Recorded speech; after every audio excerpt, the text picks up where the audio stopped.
Hello friends, LGR study में आप सभी का स्वागत है। साथियों, जैसा कि आप सभी जान रहे हैं कि अभी जो है हम लोग गणित में बहुपद चैप्टर पढ़ाई कर रहे हैं और बहुपद चैप्टर का आज आप लोगों का दूसरा नंबर क्लास जो है होने वाला है। फर्स्ट क्लास में हम लोगों ने बहुपद चैप्टर से रिलेटेड सारे के सारे जो है बहुत सारे महत्वपूर्ण जो कंसेप्ट है उसको देखे थे और आज जो है हम लोग आगे बढ़ेंगे।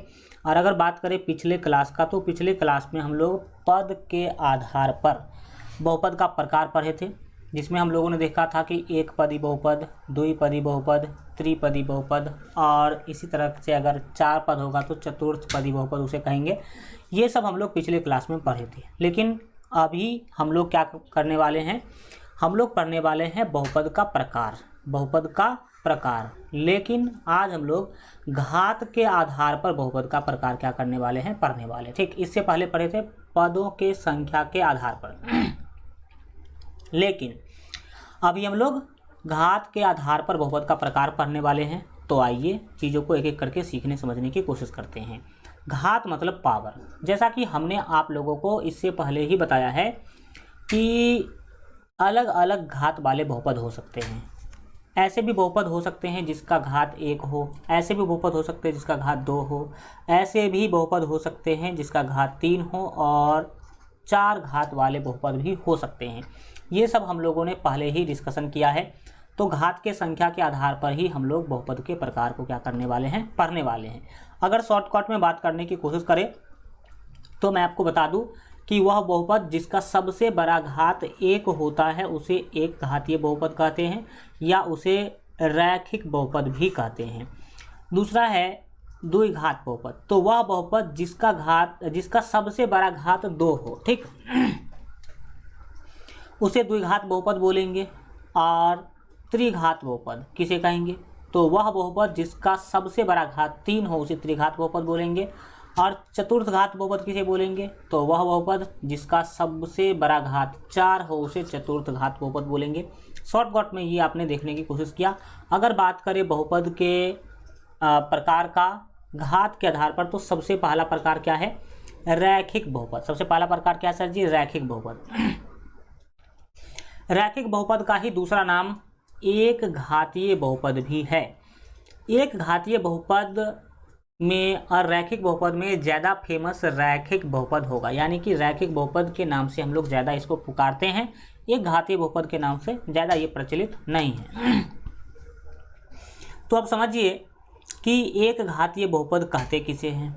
तो नाम से ही स्पष्ट है, एक घातीय बहुपद यानी कि एक घात वाला बहुपद, एक घात वाला बहुपद। याद रखिएगा कि जिस बहुपद का अधिकतम मतलब सबसे बड़ा घात 1 होता है उसे रैखिक बहुपद कहते हैं या उसी को एक घातीय बहुपद कहते हैं। रैखिक बहुपद कहिए या एक घातीय बहुपद कहिए, दोनों बात क्या होगा, बराबर होगा। तो समझा आप लोगों ने कि रैखिक बहुपद या एक घातीय बहुपद किसे कहेंगे। देखिए इसका 2 नाम है, एक नाम तो रैखिक बहुपद है, दूसरा नाम तो एक घातीय बहुपद है। तो एक घातीय बहुपद का मतलब तो आपको समझ में आ रहा होगा। एक घातीय बहुपद का मतलब वह बहुपद जिसका घात 1 हो तो उसे एक घातीय बहुपद कहते हैं। तो इसको हम लोग एक घातीय बहुपद क्यों कहते हैं वो समझ में आ गया आप लोगों को, क्योंकि इसका घात जो होता है वो 1 होता है, यानी कि इसका जो सबसे बड़ा घात होता है वो कितना होता है, 1 होता है। इसीलिए हम इसको एक घातीय बहुपद कहते हैं। एग्जाम्पल के रूप में देखिए, यहाँ पर आपको दिख रहा होगा 5x + 8, ये क्या है, ये एक घातीय बहुपद यानी कि रैखिक बहुपद का उदाहरण है। रैखिक बहुपद का क्या है सर जी, ये उदाहरण है। क्यों, क्योंकि इसका सबसे बड़ा घात यहाँ पर 1 ही है। ये एक बहुपद है, इसमें भी देख सकते हैं कि घात 1 है, तो ये द्विघात ये रैखिक बहुपद ही है। यहाँ पर देखेंगे तो यहाँ पर घात 1 और यहाँ पर घात 0, यहाँ भी तो सबके जगह पे हम x का पावर 0 लगा सकते हैं। तो इस सभी में क्या देखने को मिला, सभी उदाहरण में देखने को मिला कि सभी में जो सबसे बड़ा घात है वो 1 ही है, बड़ा घात वाला 1 ही है। अब आगे बढ़ते हैं और इससे रिलेटेड कुछ महत्वपूर्ण बिंदु को जानते हैं। सबसे पहला बिंदु, रैखिक बहुपद का व्यापक रूप ax + b होता है।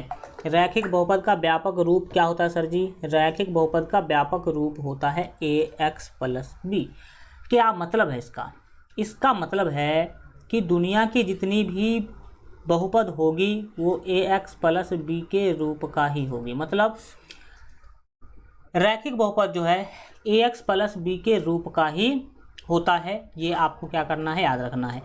तो अब इसको हम मैच करवा के दिखाते हैं आपको बहुपद के साथ। जैसे अगर देखेंगे हमने क्या बोल दिया कि रैखिक बहुपद का व्यापक रूप जो है वो ax प्लस b होता है। इसका मतलब ये है कि दुनिया की जितनी भी रैखिक बहुपद हैं वो सभी इसी के रूप का होगा। तो देखिए यहाँ पर इसको, अगर इसको हम पहला बहुपद से क्या करते हैं, मिलाते हैं, तो आपको क्या पता चला कि x तो सर x है, बिल्कुल ठीक। यहाँ पर a का मान 5 है और b का मान 8 है, यानी कि एग्जाम्पल 1 जो है बिल्कुल सही है। एग्जाम्पल 1 का रूप ax प्लस b के जैसा ही है। एग्जाम्पल 2 का भी ऐसा ही है। एग्जाम्पल 2 क्या है सर, एग्जाम्पल 2 है y प्लस 6 है। तो क्या ये इसके रूप का है, ax प्लस b के रूप का? बिल्कुल है। x के जगह पे y है और b का मान 6 है। सर a का मान क्या होगा? तो यहाँ पर कुछ नहीं तो 1 होता है। तो a का मान कितना हो गया? 1 हो गया। इसी तरीका से ये जो एग्जाम्पल है ये भी बिल्कुल सेम टू सेम ax और प्लस b के रूप का है। अब अगर आपसे हम पूछे कि बताइए कि 3x कहीं पे लिखा हुआ है, क्या ये 3x जो है वो रैखिक बहुपद है, यानी कि एक घातीय बहुपद है? तो बोलेंगे यस। क्यों? क्योंकि ये ax प्लस b के रूप का है। सर कहाँ है? a का तो वैल्यू 3 है, x का वैल्यू x ही है, मतलब x के जगह पे x दिख रहा है, लेकिन b के जगह पे तो सर कुछ दिख नहीं रहा है। तो यहाँ पर कुछ नहीं दिख रहा है, इसका मतलब b का मान 0 रहा होगा। b का मान क्या रहा होगा? 0 रहा होगा। तो अब यहाँ से मुझे एक बात पता चला कि अगर b का मान 0 हो जाए तो भी वो रैखिक बहुपद कहलाएगा। लेकिन याद रखिएगा कभी भी a का मान 0 नहीं होना चाहिए, ठीक। क्यों नहीं होना चाहिए? a का मान 0 क्यों नहीं होना चाहिए? क्योंकि हमें मतलब है घात से। यहाँ पर घात 1 है तो ये एक रैखिक बहुपद था b का मान 0 होते हुए भी। लेकिन जब कभी भी आप a का मान 0 कर देंगे किसी भी रैखिक बहुपद का तो वो रैखिक बहुपद नहीं कहलाएगा। जैसे अगर यहाँ पर 7x प्लस 3 लिखा हुआ है तो इसको अगर हम ax प्लस b के साथ मुकाबला करें तो यहाँ पर a का मान 7 और b का मान 3 मिल रहा है। लेकिन अगर हम a का मान 0 कर देंगे, a का मान क्या कर देंगे? 0 कर देंगे, तो क्या समस्या होगी सर? a का मान जैसे आपने 0 किया, x को 0 से गुना करेंगे तो ये हो जाएगा 0 और प्लस 3। 0 प्लस 3 को हम सीधा 3 लिख देंगे। अब इसमें गौर से देखेंगे तो आपको पता चलेगा कि इसमें तो सर घात 0 है। सबसे बड़ा घात तो 1 होना चाहिए। सबसे बड़ा घात कितना होना चाहिए? 1 होना चाहिए। और सबसे बड़ा घात इसमें 1 नहीं दिख रहा है। क्यों नहीं दिख रहा? क्योंकि आपने a को कर दिया 0। a को 0 करेंगे तो इस 0 से x को गुना करेंगे तो ये तो 0 हो जाएगा ना। और 0 प्लस 3 3 होगा। अब 3 का क्या मतलब है? 3 का मतलब है कि इसमें सबसे बड़ा घात 0 है। इसको आप ऐसे लिख सकते हैं, x का पावर 0। तो इसीलिए आपको याद रखना है कि a का मान कभी भी 0 नहीं होना चाहिए। और दूसरा याद रखना है कि b का मान 0 हो जाएगा तो भी ये रैखिक बहुपद कहलाएगा, यानी कि एक घातीय बहुपद कहलाएगा, क्योंकि सबसे बड़ा घात b के 0 हो जाने पर भी 1 ही दिखता है, ठीक। तो ये पॉइंट आपने समझा। व्यापक रूप क्या होता है? ax प्लस b होता है। अब बढ़ते हैं आगे और अगला चीज़ समझते हैं। दूसरा पॉइंट क्या है कि रैखिक बहुपद के शून्यकों की संख्या 1 होती है। शून्यकों की संख्या कितनी होती है? 1 होती है। कैसे सर? शून्यक मतलब क्या है? शून्यक मतलब जैसे कि मान लीजिए कि कोई भी रैखिक बहुपद है x प्लस 8। अब इसका शून्यक निकालना है तो शून्यक निकालने के लिए सबसे पहले शून्य के बराबर करेंगे और फिर x का मान निकालेंगे। 8 दाहिने तरफ जाएगा तो -8 हो जाएगा। तो यहाँ पर आपको x का वैल्यू मिला -8, तो x का वैल्यू -8 जो है यही कहलाएगा शून्य। -8 क्या कहलाएगा? शून्य कहलाएगा। तो याद रखिएगा रैखिक बहुपद के शून्यकों की संख्या 1 होती है, यानी कि इसमें कै गो शून्यक होगा? 1 ही शून्यक होगा। x का केवल 1 ही वैल्यू यानी कि 1 ही मान आपको मिलेगा। लेकिन हम आगे पढ़ने वाले हैं द्विघात बहुपद। तो द्विघात बहुपद में शून्यक होंगे 2। यहाँ पर पढ़ रहे हैं रैखिक बहुपद। रैखिक बहुपद में 1 ही शून्यक होंगी, यानी कि जैसा कि आपने देख भी रहे हैं कि x का क्या को वैल्यू मिला आपको, x का आपको केवल एक ही वैल्यू मिला है -8। तो आपने समझा कि रैखिक बहुपद के शून्यकों की संख्या 1 होती है, घात 1 होगा तो शून्यक भी 1 ही होगा, जितना घात उतना शून्यक। द्विघात में घात होता है 2 तो इसका शून्यक भी होगा 2। तो ये दूसरा बात आप लोगों ने समझ गया। तीसरा चीज समझिए, तीसरा क्या है, रैखिक बहुपद का ग्राफ सरल रेखा होती है। भाई ग्राफ क्या है इसका तो चर्चा हल्का कर ले, आप लोगों ने 9th में जरूर ग्राफ पढ़ा होगा, नहीं पढ़ा होगा तो नो टेंशन, अभी पढ़िए और आगे तो पूरा डिटेल में पढ़ना ही पढ़ना है। रैखिक बहुपद का जो ग्राफ है वो सरल रेखा होती है। कैसा होती है सरल रेखा, वो देख ही लीजिए। देखिए आपके सामने आ चुका है रैखिक बहुपद का ग्राफ। आपके एग्जाम में एक ऑब्जेक्टिव क्वेश्चन पूछा जाता है और उस क्वेश्चन में लिखा होता है कि रैखिक बहुपद का ग्राफ कैसा होता है, तो बोलेंगे सरल रेखा होती है। कैसे होती देखिए, ये y अक्ष, ये x अक्ष, और ये वाला जो लाइन आप देख रहे हैं, ये वाला जो लाइन देख रहे हैं, यही है रैखिक बहुपद का ग्राफ। यही क्या है, रैखिक बहुपद का ग्राफ है, यानी कि एक सीधी रेखा होती है। रैखिक बहुपद का ग्राफ कैसा होगी, एक सीधी रेखा होगी। अब ग्राफ कैसे बनाते हैं, ग्राफ कैसे बनेगा, इस सब का चर्चा हम क्या करने वाले हैं, आगे के क्लासों में करने वाले हैं। तो आगे की चीज़ें हैं, ठीक। तो अभी केवल इतना आपको याद रखना है कि रैखिक बहुपद का ग्राफ एक सरल रेखा होती है। क्या होती है, ग्राफ एक सरल रेखा होती है। ग्राफ से संबंधित एक दो चीज़ें जान लीजिए। पहला चीज़ ये है कि ग्राफ x अक्ष को जितनी बार काटेगा उतना शून्यक होगा। x अक्ष को जितनी बार काटेगा उतना शून्यक होगा। तो आप यहाँ पर देख पा रहे हैं, यानी कि शून्यक यानी कि हल होगा, शून्यक यानी कि हल होगा। तो यहाँ पर आप देख पा रहे हैं कि ये जो ग्राफ है वो एक बिंदु पर ही काट रही है। x अक्ष को कितने बिंदु पर काट रही है, एक बिंदु पर। तो इस ये जो आपको दिख रहा है y बराबर आपको 2x + 3, ये तो ऐसे दूसरे वाले रैखिक बहुपद हो गए। फिर भी आप 2x + 3 के बारे में सोच सकते हैं। तो 2x + 3 का जो ग्राफ है वो एक सरल रेखा है और वो x अक्ष को एक बिंदु पर ही काट रही है। इसका मतलब ये हुआ कि जो रैखिक समीकरण होंगे उसका जो ग्राफ है वो x अक्ष को केवल एक बार ही काट सकता है। अधिकतम कितना बार, एक बार, अधिकतम एक बार ही काट सकता है। और जहाँ पर काटेगा वही उसका हल होगा। जैसे आप देख सकते हैं कि यहाँ पर जो है वो 1.5 यानी कि 3/2 पर काटा है, तो x का वैल्यू कितना होगा, 3/2। तो आपने क्या समझा, पहला बात समझा आपने कि रैखिक बहुपद का ग्राफ सरल रेखा होती है। दूसरा बात आपने समझा कि जो रैखिक बहुपद का ग्राफ है वो x अक्ष को केवल एक बार काट सकती है। केवल कितना बार, एक बार काट सकती है।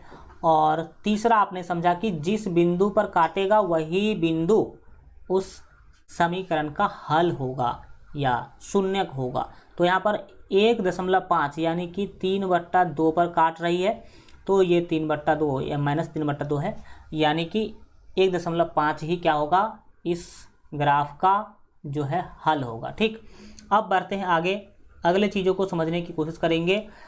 ये तो एग्जाम्पल हमने आपको दिखाई दिया है।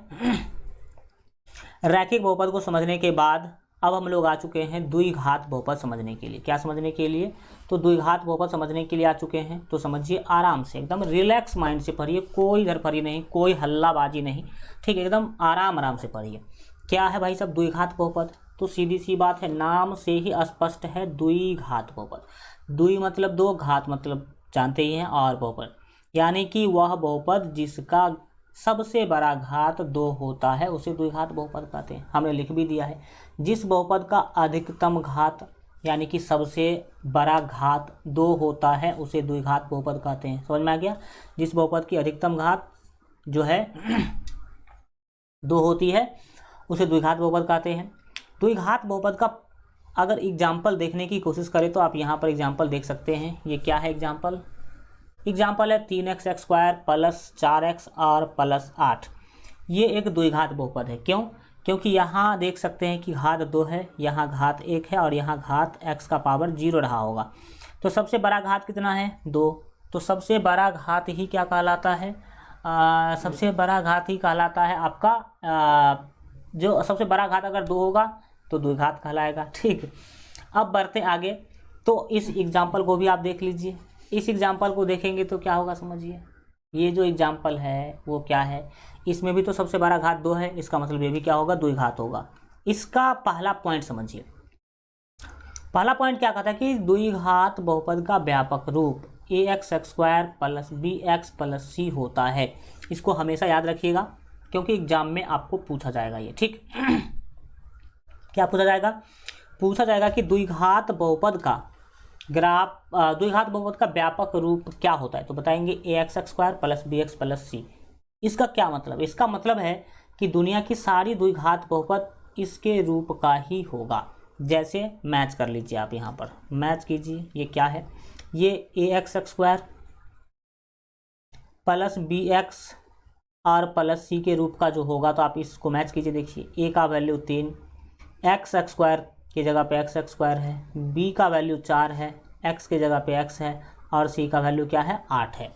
तो आपने क्या देखा कि ये जो समीकरण है वो ax² plus bx plus c के रूप का है। इसको भी अगर मैच करेंगे तो ये भी सेम टू सेम मिल जाएगा, ax² प्लस bx और प्लस c से। देखिए a का वैल्यू 5, x² है, b का वैल्यू 3 है, x का तो x ये देख सकते और c का वैल्यू 2 है। अब मैं आपसे एक क्वेश्चन पूछ रहा हूं कि क्या 3x² और प्लस 8 ये द्विघात बहुपद है कि नहीं, तो बोलेंगे है। क्यों, इसमें 3 पद होता था सर, 3 पद तो नहीं है।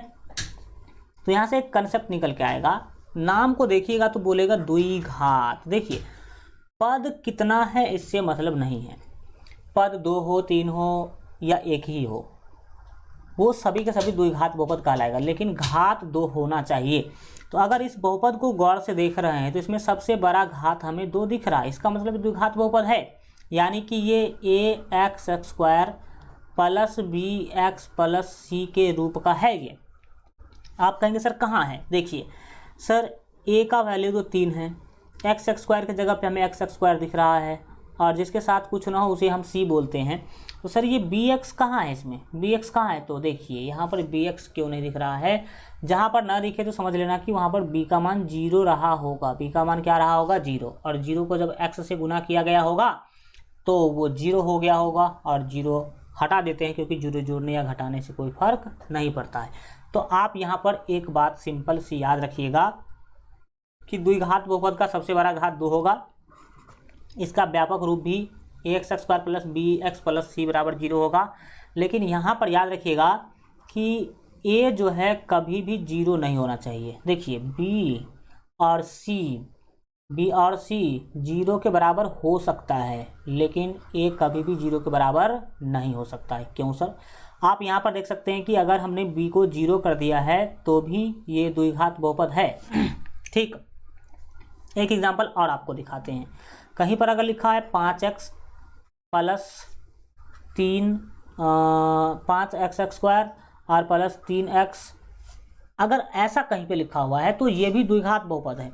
क्यों, क्योंकि इसका सबसे बड़ा घात 2 है, पद तो सर 2 ही दिख रहा है। तो देखिए यहाँ पर ax² प्लस bx और प्लस c। तो सर बोलेंगे कि a का मान तो 5 है, x² की जगह पे x² दिख रहा है, b का मान हमें 3 दिख रहा है, x की जगह पे x दिख रहा है, लेकिन सर c का मान क्या हुआ, तो सर c का मान 0 रहा होगा। क्या रहा होगा, 0। इसीलिए यहाँ पर से c को क्या कर दिया गया भाई साहब, हटा दिया गया है। तो आपने समझा कि क्या सिस्टम है। तो आपने देख लिया कि अगर b 0 रहेगा या c 0 रहेगा तो दोनों स्थिति में वो द्विघात बहुपद होगा, क्योंकि हमें घात से मतलब है। लेकिन हमने अभी जस्ट बताया कि a जो है वो 0 नहीं होना चाहिए, a का मान 0 होगा तो नहीं चलेगा। क्यों नहीं चलेगा, एग्जाम्पल देखिए। अगर कहीं पर ठीक, बिल्कुल ठीक है, अगर कहीं पर अगर आपके पास मिल जाए, हमने दिया 4x² प्लस 3x और प्लस 7, भाई ये अभी देखने में द्विघात बहुपद है, लेकिन अगर आप यहाँ पर देखेंगे तो आप कहेंगे कि सर ए का वैल्यू 0 है, 4 है यहाँ पर अभी। लेकिन अगर मैं ए का वैल्यू 0 कर दूँ, ए का वैल्यू क्या कर दूँ, 0 कर दूँ, अगर ए का वैल्यू 0 होगा तो फिर 0 से गुना होगा एक्स स्क्वायर का, तो ये फिर हो जाएगा एक्स स्क्वायर को 0 से गुना किए तो ये 0 हो गया, ठीक। और फिर ये 3x आपको तो दिखेगा, कोई दिक्कत नहीं, 3x हम क्या कर सकते हैं, लिख सकते हैं, और प्लस 7 है तो 7। अब यहाँ पर आप देखेंगे गौर से तो आपको क्या पता चलेगा, आपको पता चलेगा कि सर 0 जोड़ने उड़ने से कोई फर्क पड़ता नहीं है, इसको हम सीधा 3x और प्लस 7 लिख सकते हैं। तो हो गई समस्या, ये द्विघात बहुपद नहीं है। क्यों नहीं है? क्योंकि इसका सबसे बड़ा घात एक ही दिख रहा है। क्यों दिख रहा भाई साहब? क्योंकि आपने ए का वैल्यू 0 कर दिया, और ए का वैल्यू जब कभी भी 0 करेंगे तो पावर 2 वाला जो पद है ना वही हो जाएगा 0। पावर 2 वाला पद क्या हो जाएगा? 0 हो जाएगा। अतः ये हम कह सकते हैं कि हम ए का मान 0 नहीं ले सकते हैं। अगर ए का मान 0 ले लेते हैं तो ये द्विघात बहुपद न रह के रैखिक बहुपद बन जाता है। ये कैसा बन जाता है? रैखिक, यानी कि एक घातीय बहुपद बन जाता है, ठीक। तो आपने समझा कि व्यापक रूप क्या है? व्यापक रूप है ax square plus bx plus c। इसका मतलब है कि दुनिया की सारी द्विघात बहुपद इसी रूप का होगा। इसमें b और c का मान कभी कभी 0 भी हो सकता है, लेकिन याद रखिएगा कि a का मान कभी भी हमें 0 नहीं लेना है। a का मान कभी भी 0 नहीं हो सकता है। आपने देख लिया, एग्जाम्पल के मदद से भी बहुत सारे चीज़ों को देख लिया, हमने पूरा डिटेल में बताने की कोशिश किया। यहाँ पर एक चीज़ याद रख लीजिए अभी ही कि अगर ये कोई बहुपद है तो इसमें a का मान कितना होगा, b का मान कितना होगा और c का मान कितना होगा। इसमें आपको कभी भी कंफ्यूज नहीं करना है। अगर इस बहुपद के अंदर मैं आपको a का मान पूछूं तो आप क्या बताइएगा? a का मान बताइएगा 3। अगर मैं b का मान पूछूं तो क्या बताइएगा? 4। और c का मान मैं पूछूं तो क्या बताइएगा? 8। लेकिन ये रटेंगे तो हम नहीं, कौन a होता है, कौन b होता है और कौन c होता है, ये हमें पता होना चाहिए। तो याद रखिएगा कि एक्स स्क्वायर को जिससे गुना किया गया होगा उसे बोलते हैं हम a। देख सकते हैं एक्स स्क्वायर को जिससे गुना किया गया है वो क्या है? a है। यानी कि एक्स स्क्वायर के साथ जो होगा वो a कहलाएगा, x के साथ जो होगा वो b कहलाएगा, x के साथ यानी कि पावर 1 वाला के साथ जो होगा वो b कहलाएगा, और जो अचर संख्या है वो c कहलाएगा। तो इसी तरह से देख सकते हैं कि पावर 2 वाला के साथ 3 है, यानी कि एक्स स्क्वायर के साथ 3 है। कभी कभी वाई स्क्वायर भी यहाँ रख सकता है, जेड एक्स स्क्वायर भी रह सकता है। तो सबसे साधारण रूप में याद रखिए कि पावर 2 वाला के साथ जो होगा वो a कहलाएगा, पावर 1 वाला के साथ जो होगा वो b कहलाएगा, और अचर संख्या c कहलाएगा। अचर संख्या क्या कहलाएगा? c कहलाएगा। कहाँ पर? द्विघात बहुपद में। जब अभी त्रिघात बहुपद पढ़ेंगे तो इसका कंसेप्ट कुछ अलग हो जाएगा। इसका कंसेप्ट क्या हो जाएगा? कुछ अलग हो जाएगा। तो क्या आपने देखा? आपने देखा कि a क्या होता है, b क्या होता है और c क्या होता है। अब बढ़िए आगे, और दूसरा चीज़ हम लोग पढ़ने वाले हैं, द्विघात बहुपद के शून्यक की संख्या 2 होती है। घात है 2 तो याद रखिएगा इसका शून्यक भी 2 होगा। शून्यक 2 होने का क्या मतलब है? शून्यक 2 होने का मतलब है कि अगर कोई भी द्विघात बहुपद है, इसको जब आप हल करेंगे तो इसमें x का 2 मान मिलेगा। मान लीजिए वो 3 आया और एक 5 आया, तो x का क्या गो मान मिला? 2 मान मिला। अभी आप केवल सुन लीजिए कि शून्यक 2 होगा। आगे मैं आप लोगों को निकाल करके दिखाने वाला हूँ कि कैसे शून्यक 2 होगा, ठीक। दूसरी बात, अभी तो हम एक निकाल के दिखाए भी थे आपके जो रैखिक बहुपद वाला मैं बता रहा था उस टाइम पर। तो अगर मान लीजिए कि x - 2 ये कोई रैखिक बहुपद है और इसका शून्यक निकालने के लिए बोलेगा तो मैं शून्य के बराबर करूँगा, तो x का वैल्यू क्या होगा? -2 देने जाएगा तो +2। तो x का क्या गो वैल्यू आया? एक के को वैल्यू आया ना, एक ही मान आया ना। तो हम बोले भी थे वहाँ पर कि रैखिक बहुपद के एक शून्यक होते हैं। रैखिक बहुपद के शून्यकों की संख्या 1 होती है, यानी कि इसमें x का मान 1 ही आएगा। लेकिन याद रखिएगा कि जो द्विघात बहुपद है इसके शून्यकों की संख्या 2 होती है। 2 होने का मतलब है जब आप इस बहुपद को हल कीजिएगा, इसका शून्यक निकालिएगा तो इसका इसमें x का 2 को मान मिलेगा। जैसे कि मान लीजिए एगो x का मान 3 आया, दूसरा x का मान क्या होगा 5 होगा। ओके, इसी तरह आप यहाँ पर देख लीजिए, ये जो आपको बहुपद दिखाई दे रहा है ये भी द्विघात बहुपद है। इसका मतलब इसमें भी जब इसको हम हल करेंगे तो x का 2 को मान मिलेगा। ठीक, ऐसा हो सकता है एक मान 1/2 मिल गया और दूसरा मान 5/2 मिल गया, कुछ भी मिल सकता है। तो ये जो मैंने बताया कि द्विघात बहुपद के शून्यकों की संख्या 2 होती है, हम आशा करते हैं कि वो चीज़ आप लोग समझ गए होंगे। बस सीधा कंसेप्ट याद रखना है कि घात जितना होगा शून्यकों की संख्या भी उतना ही होगी, शून्यकों की संख्या भी उतना ही होगी। ठीक, तीसरा चीज़ आप याद रखिएगा कि द्विघात बहुपद का ग्राफ परवलय होता है। जैसे परवलय होना चाहिए, परवलय होता है।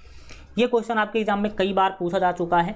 जब हम आप लोगों को प्रीवियस ईयर पढ़ाएंगे, पिछले सालों में पूछे गए क्वेश्चन पढ़ाएंगे तो आपको और डिटेल में समझ में आएगा।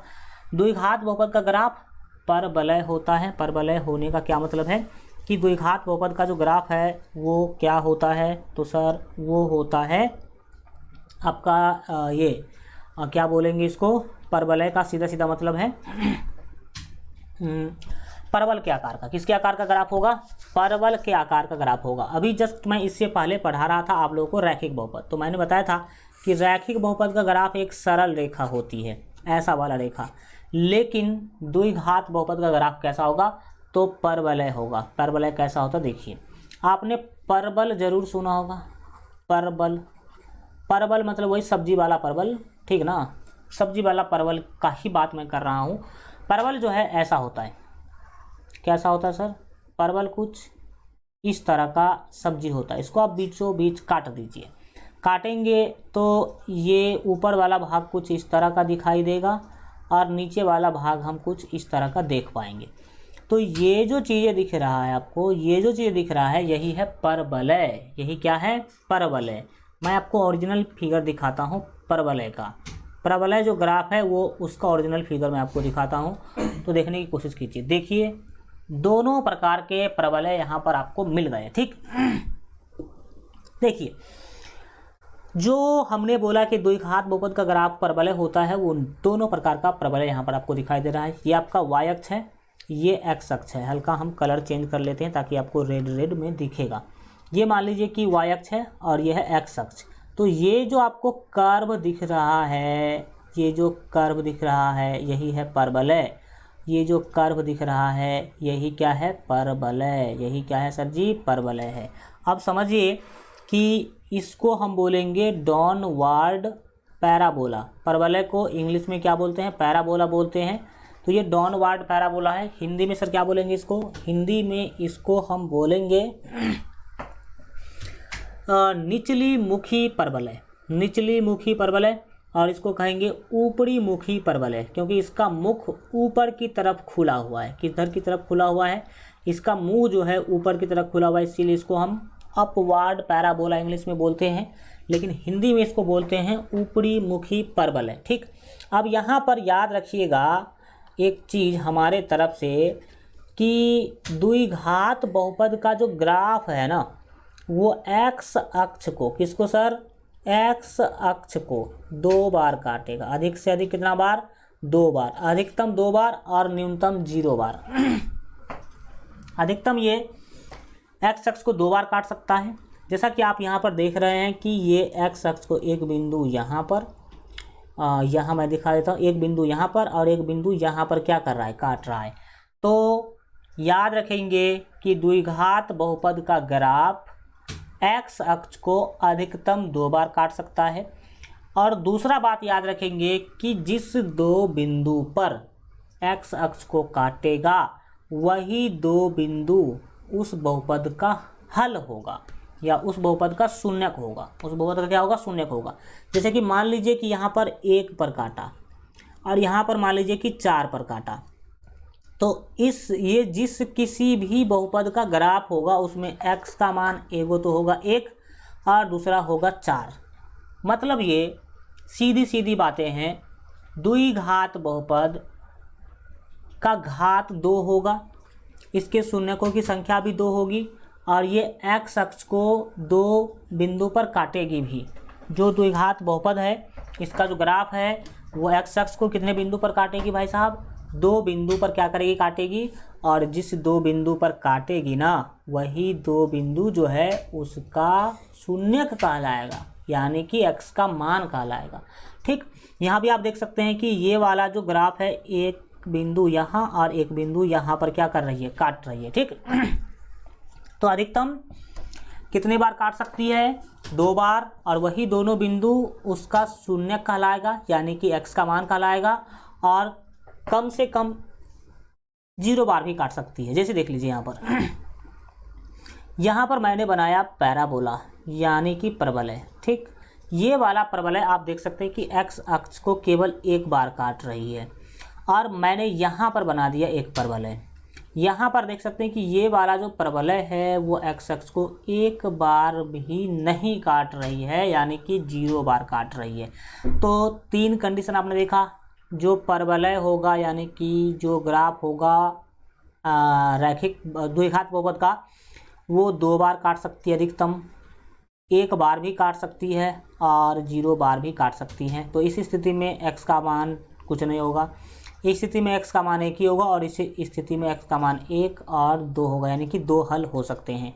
ये 2-3 चीज़ आपने याद रखा। सबसे महत्वपूर्ण है कि इसका ग्राफ परवलय होता है, ये वाला परवलय आपने देख ही लिया। ठीक, अब बढ़िए आगे। इसका एग्जाम्पल तो हमने कई बार इसका चर्चा कर ही दिया है, तो ये तो अब देखने की ज़रूरत ही नहीं होगी आपको। बढ़िए आगे, और आगे की चीज़ों को समझिए।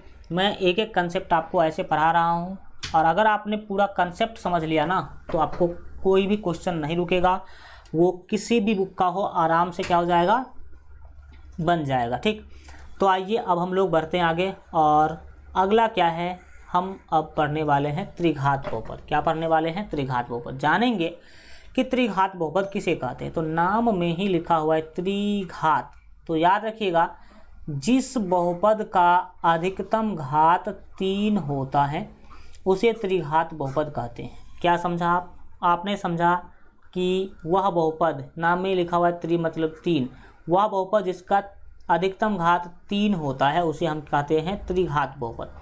त्रिघात बहुपद का सबसे पहला बात याद रखिएगा कि त्रिघात बहुपद का व्यापक रूप ax³ + bx² + cx r + d होता है। यहाँ पर जो आपको c दिख रहा है ना, वो c नहीं होगा, d होगा। क्या होगा, d होगा। तो आपने क्या समझा कि त्रिघात बहुपद का जो व्यापक रूप है वो ax³ + bx² + cx + d होता है। एग्जाम्पल की मदद से भी समझ लीजिए। यहाँ से यहाँ तक देखेंगे तो आपको पता चलेगा पावर 2 है, पावर 3 है, पावर 2 है, पावर 1 है, और यहाँ पर पावर 0 भी है। लेकिन सबसे बड़ा कौन है, तो सर सबसे बड़ा है 3। सबसे बड़ा 3 का होने का क्या मतलब है, सबसे बड़ा 3 होने का मतलब है कि त्रिघात बहुपद है। इसको अगर इसके व्यापक रूप से मैच कराया जाए तो मिलना चाहिए सर, बिल्कुल मिलना चाहिए। चलो मिला के देखते हैं, मिला करके देखते हैं। यहाँ पर हम लिखते हैं ax³ + bx² r + cx r + d। ये सर जी d होगा, हल्का टाइपिंग मिस्टेक आप समझ लेना, ये d होगा। ठीक, अब बढ़िए आगे मैच कीजिए। तो सर यहाँ पर a का मान 6, x³ के जगह पे x³ दिख रहा है, b का मान 2 और x² का मान x² दिख ही रहा है, c का मान 5, x के जगह पे x है, और d का मान हो गया 8। d का मान 8 नहीं बोलेंगे, -8 बोलेंगे। क्या बोलेंगे, -8 बोलेंगे। तो आपने देखा कि त्रिघात बहुपद ax³ + bx² और + cx + d के रूप का होता है। इसमें याद रखिएगा कि a जो है वो कभी भी 0 नहीं होगा, a कभी भी 0 नहीं होगा, लेकिन b, c और d ये सभी के सभी 0 हो भी सकते हैं। ये 0 हो भी सकते हैं, तो भी कोई फर्क नहीं पड़ेगा। ठीक, तो ये चीज़ आप याद रखने की कोशिश करेंगे। अब हम बढ़ते आगे, और हम आगे कुछ और समझाने की आपको कोशिश करते हैं, तो आप भी समझने की जो है कोशिश कीजिएगा। यहाँ पर त्रिघात बहुपद के बारे में जब कभी भी पूछा जाए कि भाई बताओ कि ये हमने दे दिया आपको त्रिघात बहुपद, ठीक, और इस त्रिघात बहुपद में हमने पूछा कि भाई बताओ इसमें a कितना है, b का मान कितना है, c का मान कितना है और d का मान कितना है। तो आपको घबराना नहीं है। त्रिघात बहुपद में x के पावर 3 यानी कि 3 घात वाला के साथ जो होगा वो कहलाएगा ए। तो घात 3 वाला जो भी है एक्स वाई जेड कुछ भी हो उसके साथ जो होगा वो ए कहलाएगा। घात 2 वाला के साथ जो होगा वो बी कहलाएगा। देख सकते हैं बी एक्स स्क्वायर घात 2 वाला के साथ बी है, तो यहाँ पर घात 2 वाला के साथ तो 2 है, तो बी का मान 2 हो गया। घात 1 वाला के साथ गुना के रूप में जो होगा वो सी कहलाएगा। देख सकते हैं सी एक्स, तो यहाँ पर सी का वैल्यू इस क्वेश्चन के अकॉर्डिंग हो गया आपका 5। और साथ ही साथ अचर संख्या को इसमें डी बोलेंगे। अचर संख्या को क्या बोलेंगे? डी बोलेंगे। कुछ समझ में आया आपको? क्या समझ में आया? आपने समझा कि त्रिघात बहुपद में ए क्या होगा, बी क्या होगा, सी और डी क्या होगा। ये सब जानना जरूरी है क्योंकि आगे इसका पड़ेगा आपको ज़रूरत। तो आइए आगे और हम लोग बढ़ते हैं और आगे के चीज़ों को जानते हैं। जैसे कि अगर इस एग्जाम्पल में मैं आपसे पूछ लूँ कि बताइए कि ए का मान कितना है, बी का मान कितना है, सी का मान कितना है और डी का मान कितना है, तो क्या बोलेंगे? हमने अभी जस्ट बताया है कि पावर 3 वाला के साथ जो होगा वो ए कहलाएगा। ठीक है, पावर 3 वाला के साथ यहाँ पर 3 है तो ये 3 ए कहलाएगा, ए का मान 3 हो गया। पावर 2 वाला के साथ जो होगा वो बी कहलाएगा, तो हम बी का मान 6 लिख लिए। जो पावर 2 वाला के साथ होगा वो बी कहलाएगा, तो इसका मतलब है यहाँ पर पावर 2 वाला के साथ तो 6 है, तो बी का मान 6 हो गया। और सी क्या बोले थे? तो पावर 1 वाला के साथ जो होगा वो सी होगा, तो सर इसमें पावर 1 वाला कहीं है ही नहीं, तो सर यहाँ पर इसका मतलब सी का मान 0 रहा होगा। और जो अचर संख्या है उसको हम डी बोलेंगे यहाँ पर, तो यहाँ पर अचर संख्या -8, तो -8 ही क्या होगा? यहाँ पर डी होगा। ओके, तो आप लोगों ने त्रिघात बहुपद समझा, त्रिघात बहुपद का व्यापक रूप समझा, त्रिघात बहुपद में ए बी सी डी क्या होगा वो समझा। और एक लास्ट चीज़ याद रखिएगा कि त्रिघात बहुपद के शून्यकों की संख्या 3 होती है। ये तो मैंने आपको पहले ही बता दिया कि घात जितना होगा शून्यक भी उतना ही होगा। घात जितना होगा शून्यक भी उतना ही होगा। अगर 2 घात है तो शून्यक भी 2, अगर 3 घात वाला बहुपद है तो शून्यकों की संख्या भी 3 होगी। 4 घात वाला बहुपद होगा तो शून्यकों की संख्या सर 4 होगी। 4 घात वाला बहुपद होगा तो शून्यकों की संख्या क्या कहलाएगी? 4 होगी। एग्जाम्पल आपने देख ही लिया।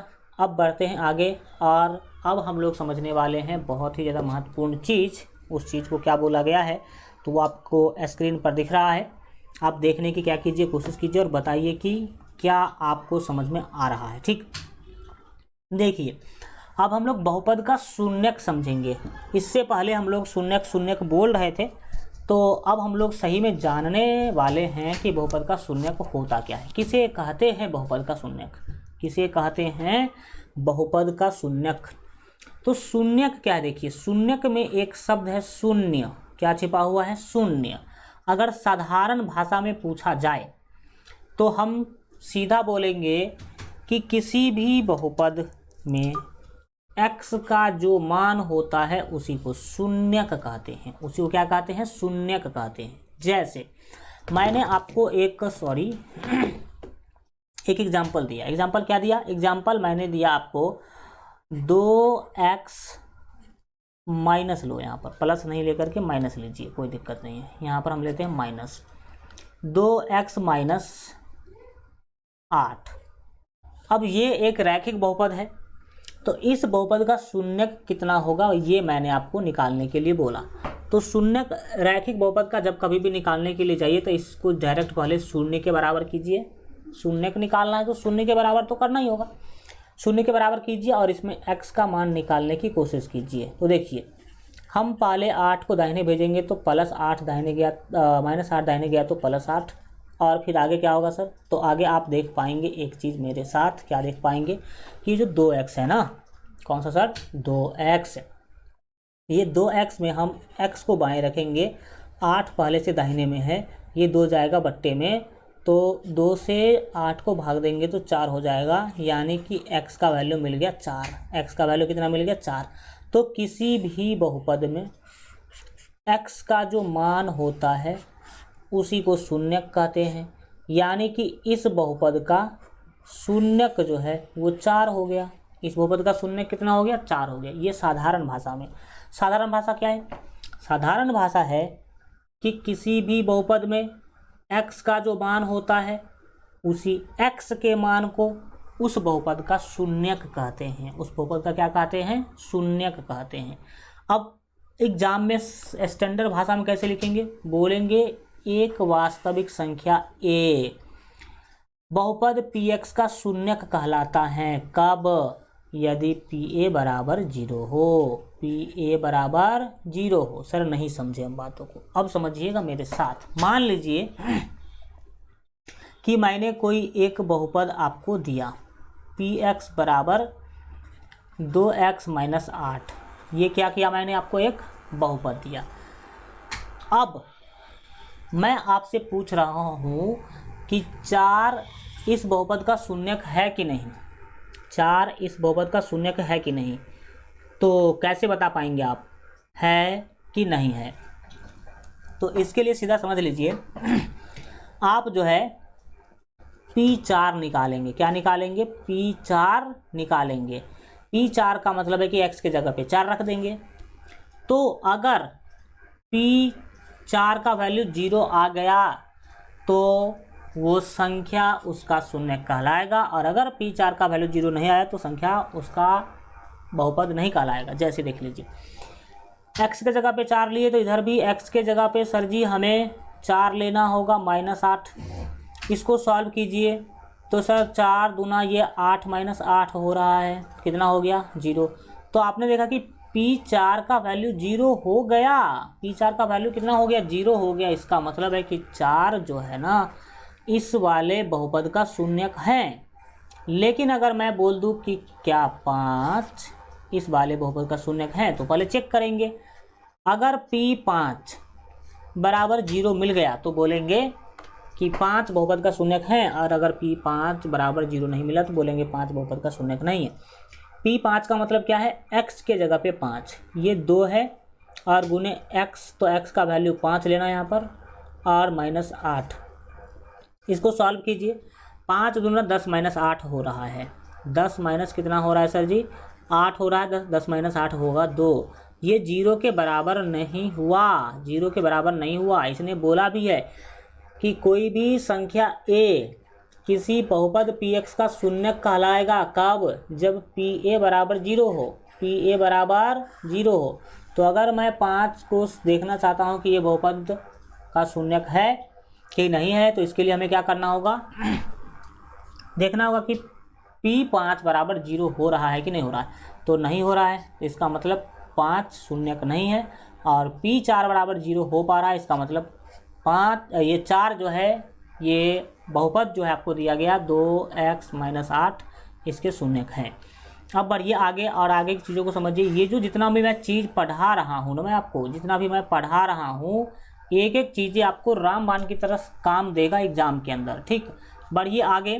और बहुपद का शून्यक समझने के बाद, बहुपद का शून्यक सीधा समझो, सिंपल सी भाषाओं में, कोई भी बहुपद दे दिया जाए आपको, तो उसमें x का जो मान होगा ना वही बहुपद का शून्यक कहलाएगा। x का मान ही बहुपद का शून्यक कहलाएगा। ओके, चलिए अब बढ़ते हैं आगे, और अगला समझने वाले हैं बहुपद के शून्यकों एवं गुणांकों में संबंध।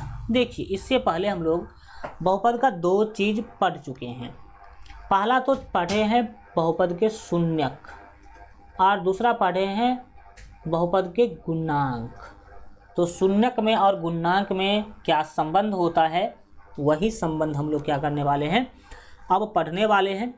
तो अब ध्यान लगा करके चीज़ों को सीखने समझने की कोशिश कीजिएगा। एक एक चीज़ें बहुत ही ज़्यादा क्या होने वाली है, महत्वपूर्ण होने वाली है। तो आइए समझते हैं, चीज़ों को सीखने की कोशिश करते हैं। सबसे पहली बात, शून्यक और गुणांक के बीच हम लोग क्या करने वाले हैं, संबंध समझने वाले। तो सबसे पहला हम लोग रैखिक बहुपद के बारे में पढ़ेंगे। यदि आपने इस बार पढ़ा भी है जस्ट, यदि रैखिक बहुपद ax + b का शून्यक अल्फा हो। देखिए, जब कभी भी घात 1 वाला बहुपद जो होगा उसमें x का कोई एक मान ही आएगा। घात 2 वाला यानी कि द्विघात बहुपद जो है, इसमें x का मान 2 आएगा। मान लीजिए एगो आ गया 3, एगो आ गया 7। जब कभी भी 3 घात वाला बहुपद होगा तो उसमें x का मान 3 गो होगा। मान लीजिए कि एगो आ गया 5, एगो आ गया 7 और एगो आ गया 9। जब कभी भी 4 घात वाला बहुपद होगा तो उसमें आपको पता होना चाहिए कि x का 4 गो मान मिलेगा, जैसे 3 मिल गया, 5 मिल गया, 6 मिल गया और 9 मिल गया। तो इसको छोड़िए और इस तीनों में समझिए कि x का अगर वैल्यू 5 है यानी कि x का एक ही शून्यक है, यानी कि रैखिक बहुपद का जो शून्यक होता है वो एक ही होता है और उसको अल्फा बोलते हैं। द्विघात बहुपद का 2 शून्यक होता है, उसमें एक को अल्फा और दूसरे को बीटा बोलते हैं। त्रिघात बहुपद में 3 शून्यक होते हैं, उसमें एक को अल्फा, दूसरे को बीटा और तीसरे को गामा बोलते हैं। ठीक, तो याद रखिएगा कि रैखिक बहुपद का शून्यक जो है उसको हम लोग अल्फा से सूचित करेंगे।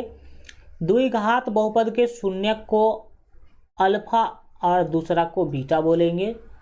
जो त्रिघात बहुपद का शून्यक है उसमें 3 शून्यक होते हैं, तो 3 में एक को अल्फा, दूसरे को बीटा और तीसरे को गामा बोलेंगे। तीसरे को क्या बोलेंगे? गामा बोलेंगे। 4 बहुपद के लिए ऐसा कोई भी व्यवस्था नहीं किया गया है। तो हम सबसे पहले एक घात वाले के बारे में पढ़ाई करते हैं। जैसे देख लीजिए, जैसे क्या है, पहला रैखिक बहुपद। यदि रैखिक बहुपद ax प्लस b का शून्यक अल्फा हो, ये रैखिक बहुपद है, तो हमें पता चला कि रैखिक बहुपद के तो एक ही शून्यक होते हैं और उस एक शून्यक को अल्फा से सूचित करेंगे।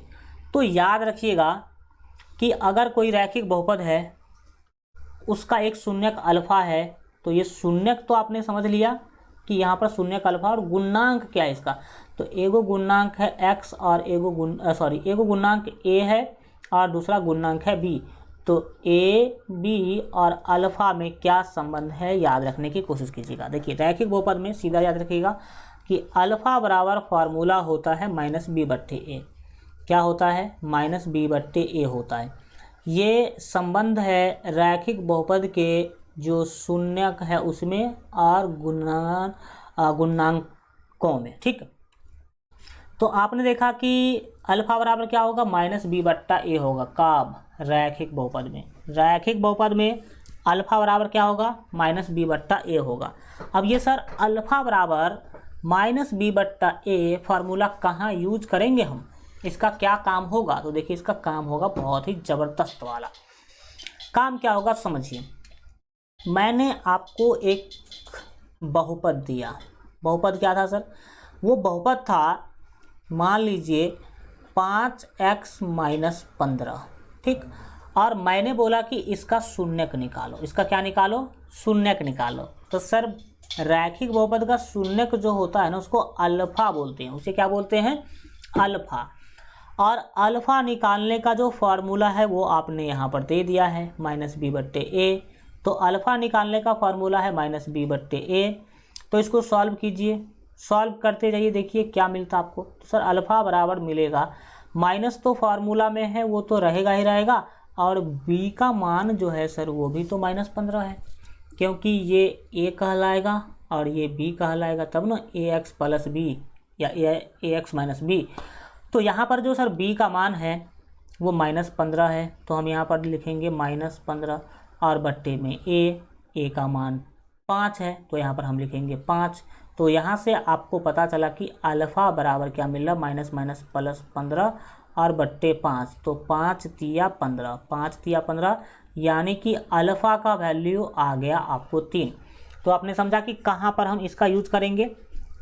अगर कोई भी बहुपद दिया गया होगा और उसका शून्यक यानी कि अल्फ़ा निकालने के लिए बोलेगा, तो हम इस तरीक़ा से क्या कर सकते हैं, अल्फ़ा निकाल सकते हैं, यानी कि शून्यक निकाल सकते हैं। अब आपको हमने बताया था कि शून्यक निकालने का एक तरीका और होता है। शून्यक निकालने का एक तरीका और हमने बताया था। हमने बोला था कि जब कभी भी रैखिक बहुपद का शून्यक पूछे तो उसको डायरेक्ट करो भाई साहब 0 के बराबर, यानी कि 5x प्लस 15 जो है, प्लस 15 तो नहीं है, -15 है। क्या है? -15। तो 5x - 15 जो है इसको हम पहले शून्य के बराबर करेंगे, यानी कि 0 के बराबर करेंगे और फिर x का मान निकालेंगे। तो हम क्या करेंगे, 5x को अभी बाएं रखते हैं, 15 को दाहिने भेजेंगे, तो -15 दाहिने गया तो +15। अब हम इसमें x का मान निकालेंगे, तो x बराबर क्या होगा सर, 15 बट्टा 5 होगा, 5 तिया 15, यानी कि x बराबर यहाँ भी मुझे 3 मिला। तो x का वैल्यू निकालने का कितना विधि हो गया सर? 2 विधि हो गया, किसमें? द्विघात रैखिक बहुपद में। तो आपने समझा, यहाँ पर भी x का वैल्यू 3 और यहाँ पर भी x का वैल्यू 3। तो आप फार्मूला के मदद से शून्यक निकालिए या मैनुअली निकालिए, दोनों बात क्या होगा? बराबर होगा। तो आपने देखा कि जो रैखिक बहुपद होते हैं उसके शून्यक में और गुणांक में क्या संबंध होते हैं? तो शून्यक अल्फा बराबर माइनस बी बट्टा ए होता है, यही है इसके शून्यक और गुणांक के बीच का संबंध। ठीक, अब बढ़ते हैं आगे और इसी तरीक़ा से डिटेल में हम लोग द्विघात बहुपद के बारे में भी सीखने वाले हैं। अगर ax² और सॉरी एक मिनट 12th बैच को 1 मिनट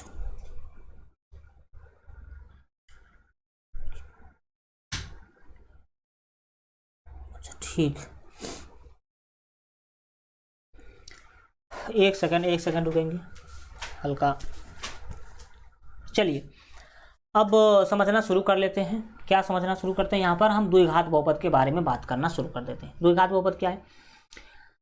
अगर याद रखिएगा, हमने अभी संबंध पढ़ा है पीछे। क्या पढ़ा है? संबंध। किस किस के बीच का संबंध? तो बहुपद के शून्यक और गुणांक के बीच का संबंध पढ़ा है। ए और बी गुणांक था और अल्फा शून्यक था रैखिक बहुपद के लिए।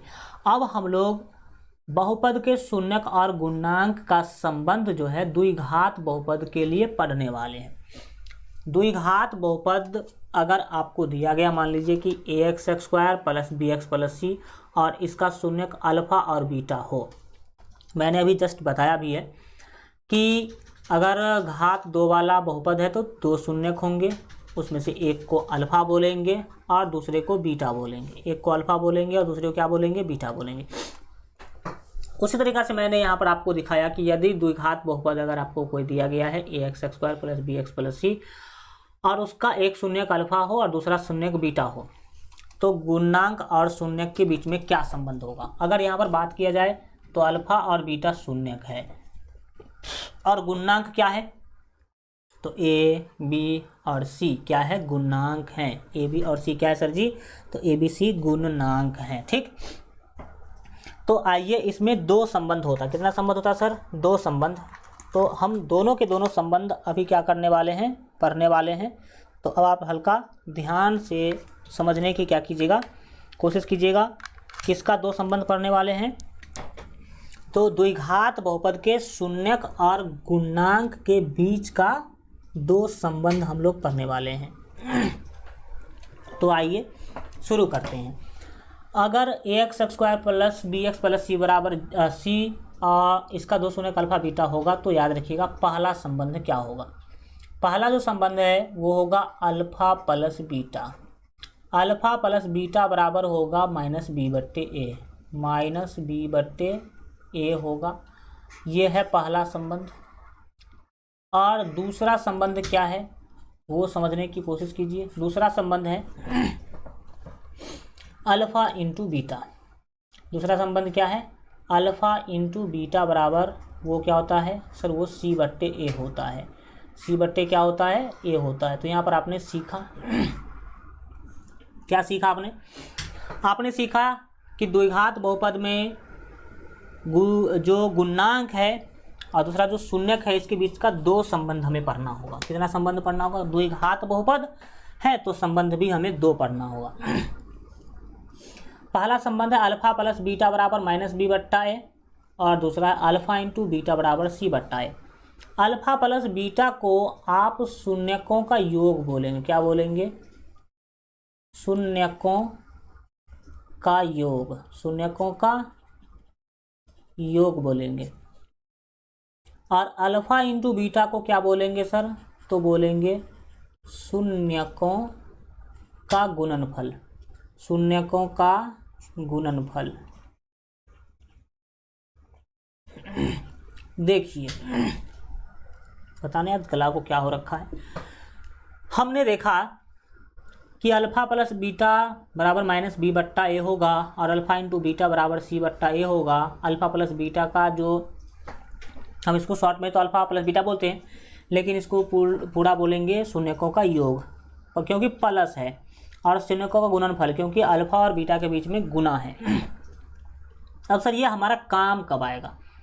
अल्फ़ा प्लस बीटा बराबर माइनस बी बट्टा ए और अल्फ़ा इंटू बीटा बराबर सी बट्टा ए, ये कब काम आएगा मुझे? तो देखिए ये काम कब आएगा आपके पास, ठीक। इसका कब ज़रूरत पड़ेगा आपको? इसका ज़रूरत कब पड़ेगा? देखिए, पहला, आपको कोई बहुपद दे दिया। एग्जाम्पल के तौर पर मान लीजिए कि आपको बहुपद दिया गया है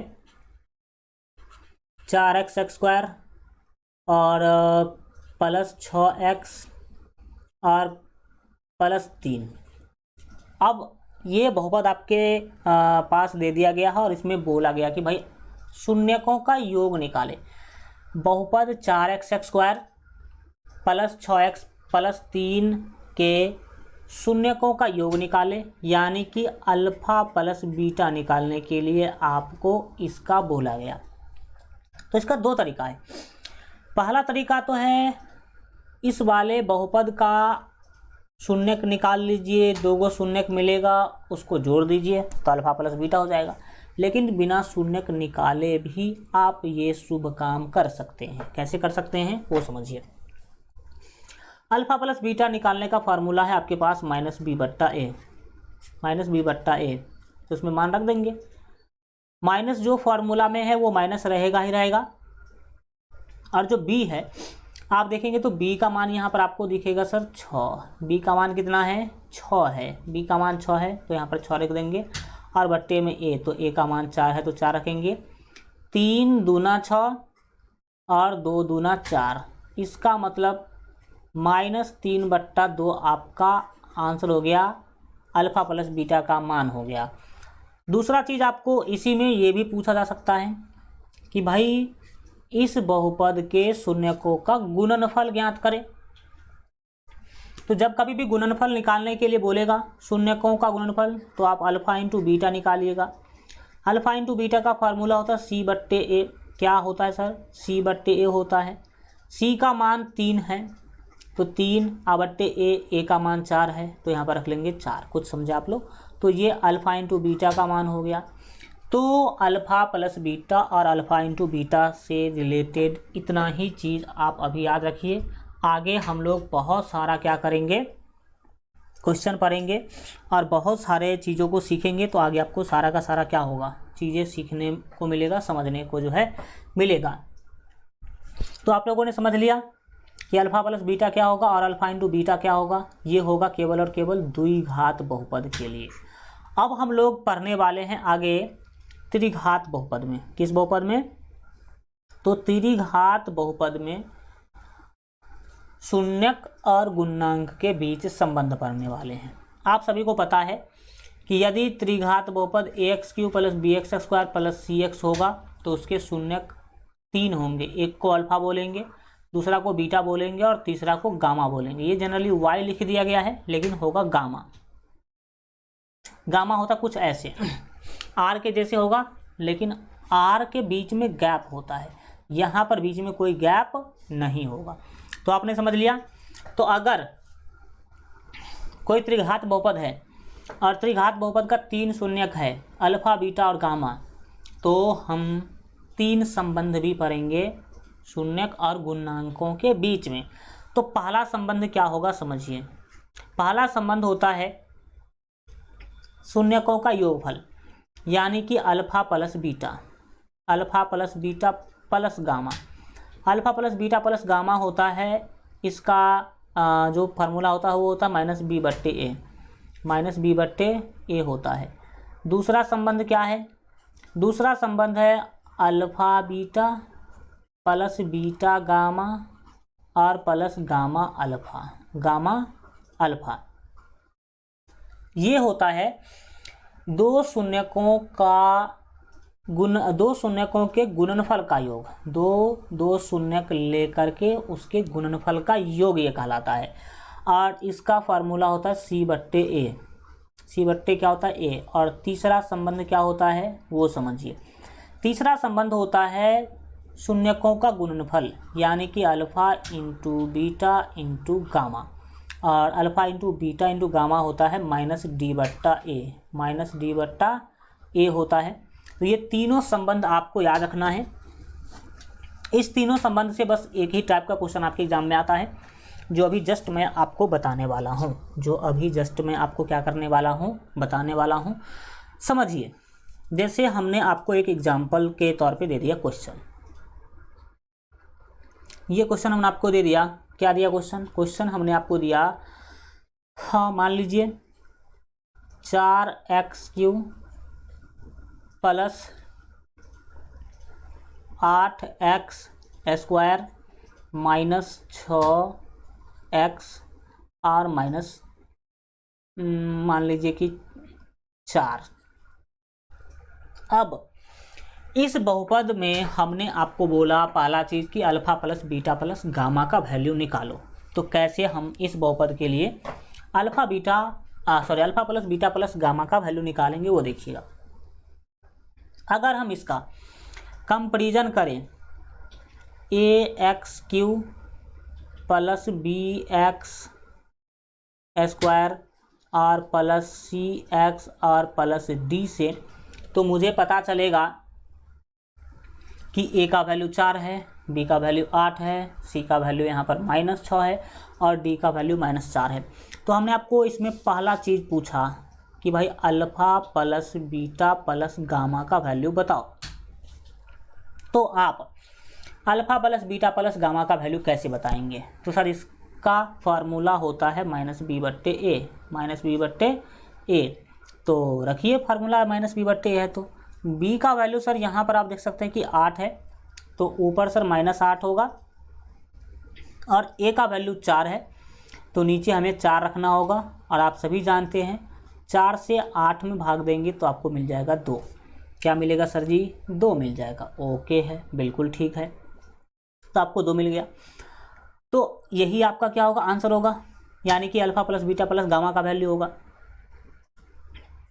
दूसरा हमने आपसे पूछ लिया कि alpha beta plus beta gamma और प्लस गामा अल्फ़ा का भाई वैल्यू बताओ। तो क्या बताएंगे आप? सर इसका वैल्यू निकालने का फार्मूला है c/a।